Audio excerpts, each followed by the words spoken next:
Internet friends.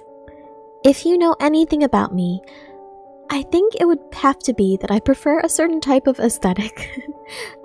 So you can imagine when I saw the preview pictures of Anbernic's RG28XX, I was nearly foaming at the mouth in love with the cute candy bar aesthetics and even cuter colorways available.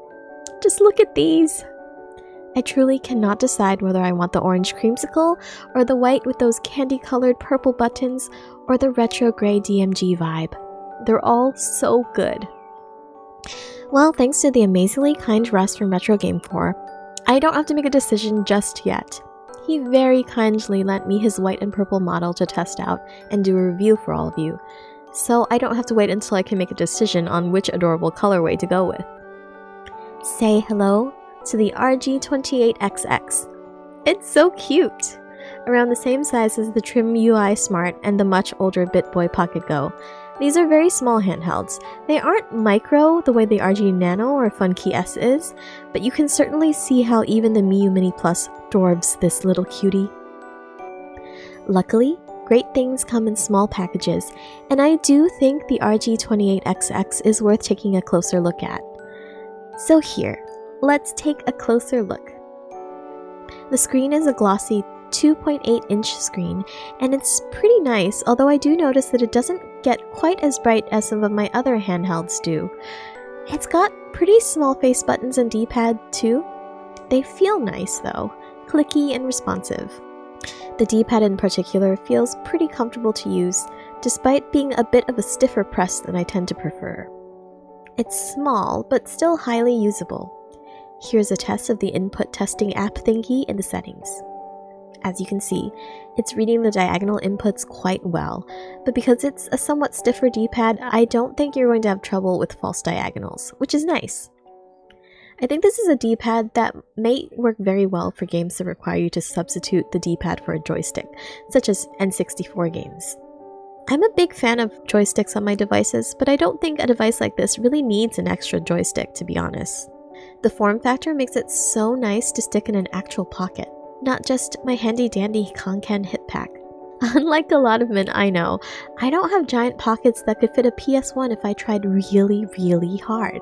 Most days, I can barely fit my iPhone in my shorts pockets without it nearly falling out from being too top-heavy.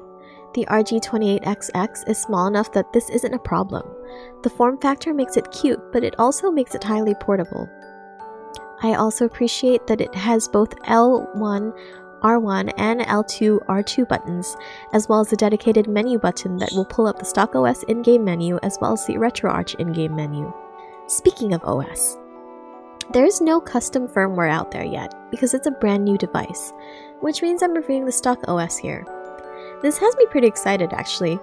I also own the RG35XXH, but I didn't purchase one that came with an SD card and immediately switched out the OS.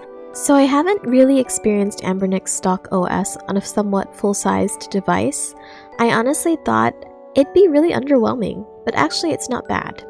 Okay, so it's not going to win any awards in the looks department, not even compared to the other stock Anbernic OS I've tried, the RG Nano. It's nowhere near the level of snazzy that Emulation Station or Onion OS has, but it's not bad either. Let's take a quick look at the user interface. When we first start up, we're met with this screen. The first two icons take us to the game rooms and RetroArch game directories, respectively. In Russ's video, he says that the first section will open individual emulators for the systems, but I found that when I launch games from this game rooms section, I can pull up a menu that's pretty standard across the board for all the systems. It looks like this, and has options to save and load your state, exit or restart your game, change backlight brightness, and apply various video aspect ratio and effect display options. For the video display aspect options, you can choose between aspect, 1:1, overlay, or full screen. The other ones are pretty self-explanatory, but let's take a look at what happens when we choose overlay. As you can see, this applies a special bezel to the screen that's specific to the game system we're in. Here are a few other overlays that came with the Game Rooms emulator section. And of course, display effects. We can choose from very tiny scan lines to slightly less tinier scan lines to fast, which is just basically no effects, I think, to dot matrix for a square pixely look to HD, which seems to smooth everything out. I have to admit, I kind of like having these simple options to quickly tweak the gaming experience, especially for people who may be intimidated by RetroArch settings, and I'm glad that this is available. I probably will stick to the RetroArch side of things though, because I like being able to have all the control and tinker to my heart's content. So let's see what that side looks like. As you can see, we've got a few more options here, including PSP, Dreamcast, N64, Virtual Boy, and Pico 8, the emulator, not native support sadly. When you select a system, it brings you to the list of the games, with games art displayed on the side. It's not going to show you any fancy info like the game's description, release year, or star ratings, but it'll get you to the game you want to play quickly enough. Once you're in the game, you can always press this handy-dandy menu button up on top to pull up the RetroArch menu. I noticed that the RA menu seems really pared down, but there's a fix for this. Just go into the settings menu on the main screen, scroll down to RetroArch settings, and then toggle off Simple Game menu. From there, if you're familiar with RetroArch, you should have no problems getting your gaming experience to behave exactly the way it usually does. Oh, except for one cool thing. I don't know if this is how it is on all Anbernic devices, but there's this really cool feature hidden under the RetroArch game menu that Russ from Retro Game Corps pointed out to me. If you go all the way past the game systems to the apps icon, there are a bunch of things you can toggle on and off, including bezels, night mode, the power LED, and something called quick shutdown. This is really neat. If you have this toggled on and you're playing a game launched from the RetroArch game menu, you can tap the power button and it'll automatically save your game state and shut down completely. Then, when you turn on your device again, it loads the game right back up where you started. Isn't that amazing? It reminds me of the quick mode in ArcOS and the autosave power off feature on Onion OS, and I think this feature is what makes this device truly shine as an everyday in-pocket handheld. Like the RG Nano, I can shut this down when I'm on the go, and then resume exactly where I left off when I come back. It's a lovely feature that I hope will become the standard of all retro handhelds going forward. Okay, let's move on to the games. The RG28XX isn't the most powerful device ever. It doesn't play PS2 or GameCube, and will probably struggle with some Dreamcast and N64 games. But it's cool that it does play them, and because it's such a small screen, these older 3D titles will look fairly crisp on it. You may struggle with some games using the D-pad for joystick input, so I think your mileage may vary based on how powerful of a D-pad wizard you are. Because of the limitations in the controls, I would say that the RG28XX is most suited for the core retro games from PS1 and earlier. I love how SNES and other 4x3 systems fill up this screen, and I could see this being a really solid on-the-go RPG or Game Boy puzzle device. I could happily waste many hours playing Mario's Picross on this.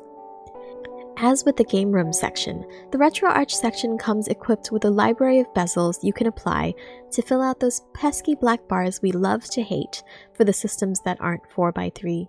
Keep in mind that you may have to do some fine-tuning to get things the way you want them, but I think that's part of the fun to be had with owning a retro handheld. So, is this little candy bar worth taking a bite out of? I'd say yes for some people. If you don't mind not being able to play all the higher-end systems like PS2 and GameCube, and 100% of your Dreamcast and N64 libraries, this will cover a lot of your bases. It's also ultra-portable, which I really value in a handheld that I'm taking around with me, because it means I can fit more things into my bag. Maybe even 2 handhelds instead of 1. But if you're someone who has a huge bag or doesn't run around a lot, maybe you'd want to spring for a slightly more extravagant screen, like the Miu Mini Plus or the Trim UI Smart Pro. It looks like the RG28XX is going to retail for around $50, give or take some shipping. This means it'll probably eventually go on sale for even less, and that means it's right down there in the budget range. And for a budget handheld, I think the features are pretty good for the quality you get. If you have other handhelds in this price range that you already love, you might not need an RG28XX, But we all know that when it comes to cute little retro handhelds, what you need is never really what's important. It's all about what you've gotta have because it's so stinking cute. Internet friends, are you just as excited as I am for another cute candy bar handheld in the scene? Are you going to pick up the RG28XX, or will you be waiting for one of the other contenders in this category, like the Miu A30, which I've also been coveting deeply? And if you do plan to pick one up, what will be your first game to try out on it? Please let me know in the comments below. Oh, and one more thing, internet friends.